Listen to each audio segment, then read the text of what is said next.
Mesdames, Messieurs, bonjour et merci d'avoir choisi Canal 7 pour vous informer. Et nous ouvrons cette tranche d'information en bref et en images en République centrafricaine. Un accord de paix a été signé entre les 5 factions de l'ex-CLK et du mouvement anti-Balaka. L'accord prévoit le regroupement et l'identification dans un bref délai des combattants dans les différents sites et une prise en charge assurée par le gouvernement avec l'appui des partenaires. Par ailleurs, cet accord a prévu aussi un programme de désarmement et de démobilisation, mais aussi de réinsertion. Direction le Burkina Faso, le Congrès pour la démocratie et le progrès CDP, l'ancien parti au pouvoir fondé par Blaise Compaoré en octobre déchu en octobre, a élu hier un nouveau dirigeant à la personne de Eddy Constant Kombogo, un ancien député de 47 ans et proche de l'ex-chef de l'État.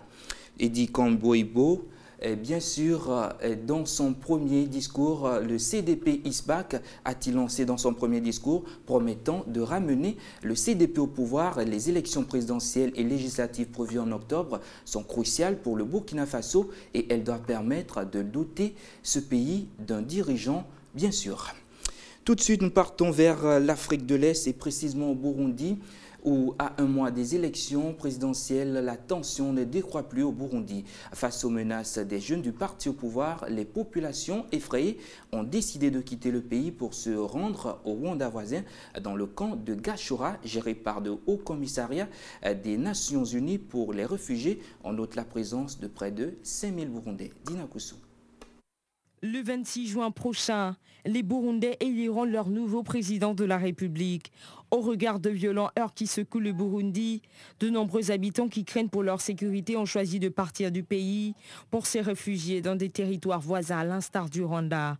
La plupart de ces réfugiés burundais ont affirmé être terrorisés par des menaces des jeunes du parti au pouvoir. Et selon le Haut Commissariat des Nations Unies pour les réfugiés, dans le camp de Gashora, c'est déjà plus de 5000 Burundais qui ont été accueillis sur le territoire rwandais. J'ai entendu dire qu'il allait y avoir la guerre au Burundi. Les jeunes du parti au pouvoir, les membres de la Ligue des jeunes du parti au pouvoir disaient aussi que si on ne vote pas pour le président, on allait nous tuer. C'est pour ça que nous avons décidé de fuir le pays. Ils voulaient nous faire du mal.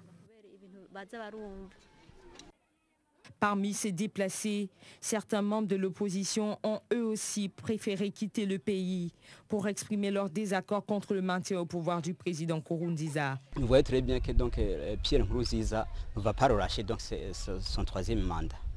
Et puis, s'il ne relâche pas, les manifestants eux aussi ne relâchent pas.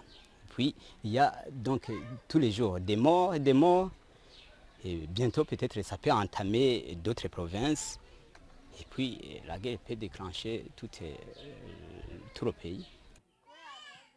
Les élections qui pointent à l'horizon semblent déjà tourmenter de nombreux citoyens.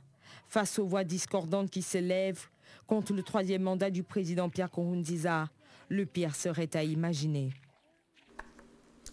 Un mot de santé dans ce journal. Le Libéria en a fini officiellement samedi avec l'épidémie d'Ebola, a annoncé l'Organisation mondiale de la santé.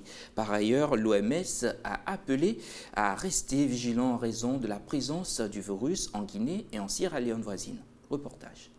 Le Libéria en a fini officiellement avec l'épidémie d'Ebola. Cette annonce a été rendue publique ce samedi à Monrovia lors d'une cérémonie au siège de la cellule de crise anti-Ebola par Alès Gassar Sira, le représentant de l'OMS en présence de la présidente libérienne Ellen Johnson Sirleaf.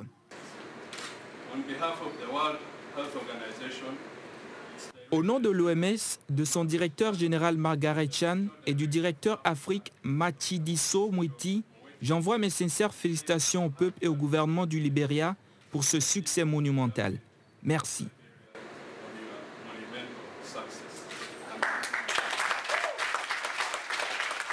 Accueillie par une ovation à son entrée dans la salle, la présidente Sirleaf s'est aussi réjouie de l'annonce en rendant hommage à ses concitoyens, particulièrement au personnel de santé, dont 189 ont péri sur 375 contaminés par le virus. Toutefois, la vigilance reste mise selon le chef de l'exécutif du Libéria.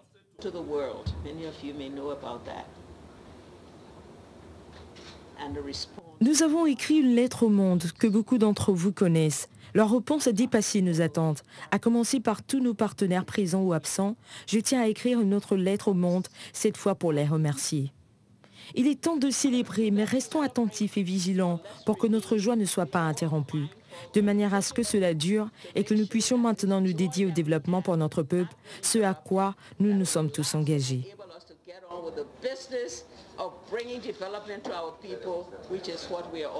L'épidémie apparue en fin d'année 2013 dans le sud guinéen a frappé de plein fouet la Guinée, le Libéria et la Sierra Leone, où se compte la grande majorité des quelques 11 000 morts identifiés sur près de 26 600 cas recensés d'après le dernier bilan de l'OMS. Pour enrayer la progression du virus, le Libéria a fermé pendant plusieurs mois ses écoles, ses frontières et imposé un couvre-feu, entre autres mesures radicales. Selon l'Organisation mondiale de la santé, la fin de l'épidémie est déclarée après 42 jours de surveillance, 2 fois la durée maximale d'incubation du virus, sans aucun nouveau cas enregistré.